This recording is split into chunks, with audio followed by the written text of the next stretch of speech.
Salut à tous, ici Amazing. Ah oui, j'ai plus besoin de ça.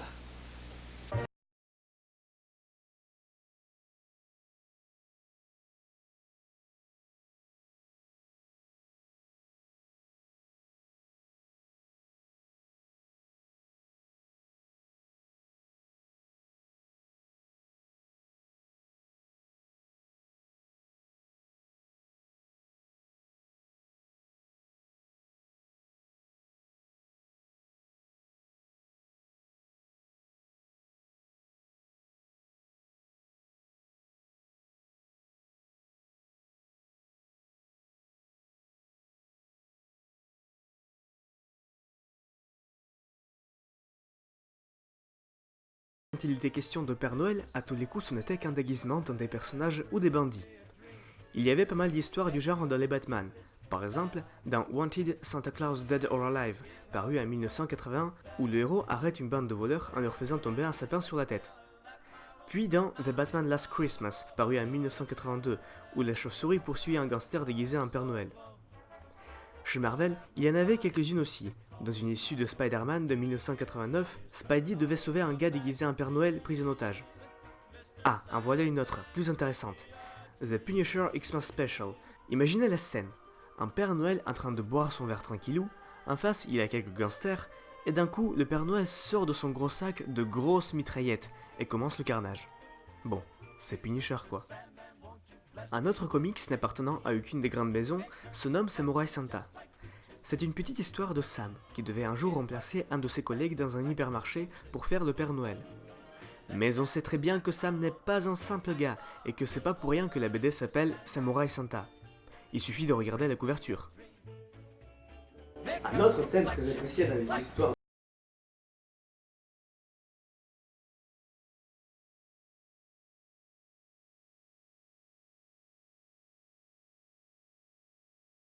Deux exemples. Le premier, c'est A Very Zombie Christmas. Derrière cette couverture horrifique se cache une histoire assez banale. Une bande de cambrioleurs, tous déguisés en Père Noël bien sûr, après avoir pillé une banque, se cachent avec le butin dans le garage d'un des héros, qui enferme ses camarades dedans.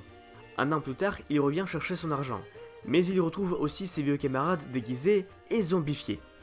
La deuxième histoire, The Last Christmas, en 5 issues, parle carrément du vrai Père Noël qui, lors d'une catastrophe, tue du zombie à droite et à gauche. Aussi, Santa a été pris pour cible par de nombreux chasseurs de primes, notamment dans le Hitman des Santa Contract, paru en 1998. Toute l'histoire est récitée sous la forme d'un poème. Bob Smurd, un simple homme de ménage, après avoir été en contact avec des produits réactifs, comme par hasard se retrouve avec les pouvoirs de brûler les gens jusqu'aux os. Du coup, il décide de se venger de tous ceux qui ont été pas cool avec lui. En fait, tout le monde. Et tout ça bien sûr déguisé en Père Noël. Mais comme c'est Noël, tout se finit bien. Le chasseur de primes Tommy, qui par ailleurs n'avait pas de contrat depuis un certain temps et pour qui c'était un vrai cadeau, a exécuté le Santa maléfique. Mais quand on parle de chasseur de primes, il y en a un que ne peut pas oublier, et c'est Lobo. Dans la parution de Lobo Christmas Special de 1991, le meurtre de Santa lui a été commandé par le lapin de Pâques. En massacrant quelques elfes et le bien-aimé Reine Rudolph, Lobo parvient enfin jusqu'au Chris Crusher Krangle, un des pseudonymes de Santa, qui n'a pas l'air du tout d'un gentil petit vieux, mais d'un gangster vénère fumant un cigare. Le dessin est fait par Keith Giffen. Quelques-uns pourraient pas l'apprécier, mais le scénario, je vous le promets, est drôle et délirant. La plupart de ces scénarios s'inspirent d'un film des années 90, Oui Virginia, Le Père Noël existe, tiré d'une histoire vraie. Un jour, un journaliste qui vient de perdre sa femme et sa fille reçoit une lettre de Virginia, une petite fille qui doute à l'existence du Père Noël. Une histoire chaleureuse, comme on les aime. Et un comics, ça donne quoi? Dans une parution de 2007 chez DC, Oui Tyrone, le Père Noël existe, c'est le journaliste Clark Kent, qui lui-même croit au Santa, qui reçoit une lettre de Tyrone, un petit garçon qui doute de l'existence du Père Noël. Et c'est un Superman et déguisé en Papa Noël qu'il décide de rendre visite à Tyrone, mais sur le chemin il rencontre Batman, qui lui dit que c'est une mauvaise idée. Après quelques réflexions, Superman revient avec les cadeaux, mais sur place il voit Batman déguisé en Santa. Vous vous imaginez la raclée qu'il s'est pris. J'aurais kiffé voir le film Batman vs Superman, Dawn of Christmas. À part Superman et Batman, le costume du petit vieux a été porté par Hellboy, Dr Fatalis et même Hulk qui s'est d'abord battu avec le vieux bonhomme puis l'a aidé à distribuer des cadeaux. Il y a une autre histoire inspirée du même film, cette fois chez Marvel, parue en 2005. Oui Virginia, le Centron existe. Alors pourquoi Centron ? Tout simplement parce qu'une jeune femme nommée Virginia s'est dit « Tiens, ce serait bien de créer un Père Noël avec le programme Ultron ». Et la première chose que Ultron veut toujours faire, c'est d'éliminer les Avengers. Original. Bon, vous en avez marre des déguisements? Voici une version dark et badass de Santa Claus. Vous connaissez tous Conan le barbare. Et maintenant, imaginez le même mec musclé, avec une hache et des épées, en mode viking, mais à la place de Conan, mettez Santa le barbare. Le comics est apparu en 1996, et cette vision de Père Noël massacrant ses ennemis à coups de hache et faisant des blagues très noires, je vous le promets, ça marquera votre esprit. Mais attendez, l'un des créateurs de cette BD est Rob Liefeld, le créateur de Deadpool. Mais tout s'explique! Mais il y a une version qui va vraiment ruiner votre enfance, si avec tout ce que j'ai dit ce n'est pas déjà fait. La BD Warrior de 1996, où les personnages sont tous des montagnes de muscles surdopés.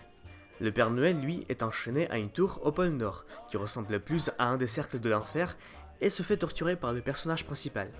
Très glauque. Ceci dit, le sujet et le scénario du comics sont très transparents, je vous en parle juste pour la présence du Père Noël. Déguisement, robots, zombies et barbares.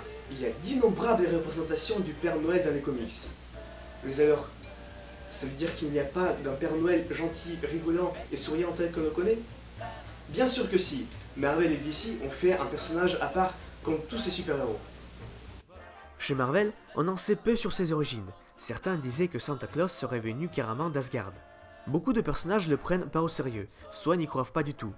Peut-être qu'une certaine influence du vieux monsieur y est pour quelque chose, afin de garder les secrets. Mais il y a un détail qui peut nous donner une réponse à ces questions. Le Père Noël est un mutant, et c'est personne d'autre que le Cérébro qui le qualifie du mutant le plus puissant. Mais quels sont ses pouvoirs?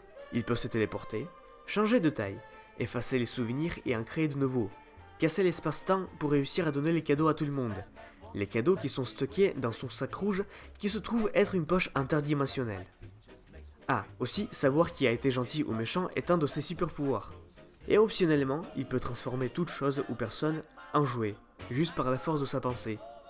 Et les cadeaux au pôle Nord, à votre avis, qui les fabrique? C'est les elfes originaires de Alfheim, l'un des 9 royaumes de la mythologie nordique.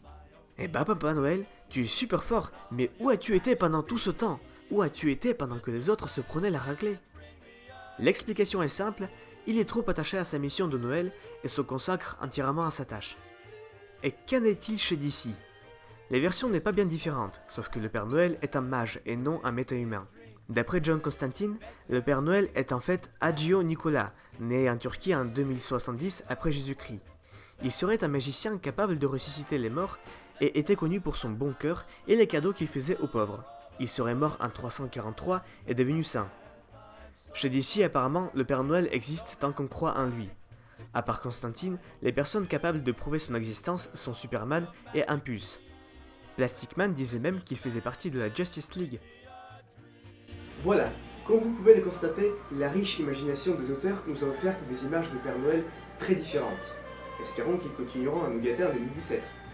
Quant à moi, je vous laisse ici et je vous souhaite une incroyable année 2017 qui vous offre joie, amour et des costumes moulants. C'était Amazing,